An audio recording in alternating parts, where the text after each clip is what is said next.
Hey friends, welcome to our first conversation as a part of the Fit with Ease series. So today we're continuing our discussion of food guilt, and we're going to answer one of the most common questions that I get from women all over the world, and that is, why do I actually feel guilty after I eat, and what do I do to change that? So let's break it down.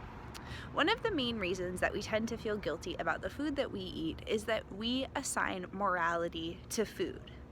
Now, this sounds super complicated, but we know in our heart of hearts that it is true.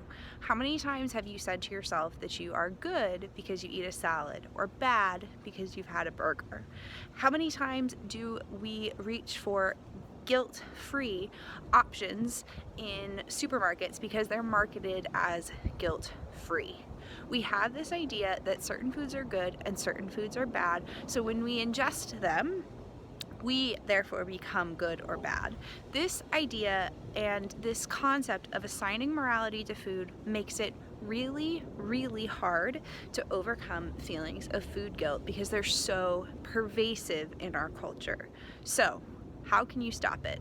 I suggest two different methods. So the first is to start looking at the times that you view food as good or bad as data. So start to unpack what that really means and start asking yourself questions to fully understand the emotions and the feelings behind that. One of the ways that I suggest you do it is by using my 3-2-1 system, and I will definitely link that up so that you can check it out.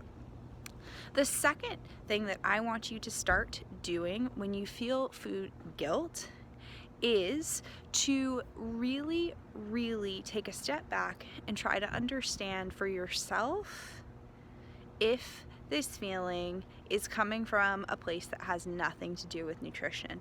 So a lot of times, even when we take that step, we look at food and we understand that it's not good or bad, it's just nourishment.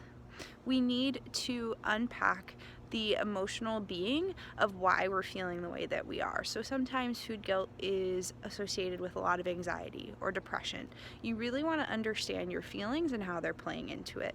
And if you want some more guidance on that, my friend Lindsay Smith has wrote an incredible book all about kind of unpacking our emotional eating and figuring out ways to actually incorporate it healthily in our own lives. So definitely check that out.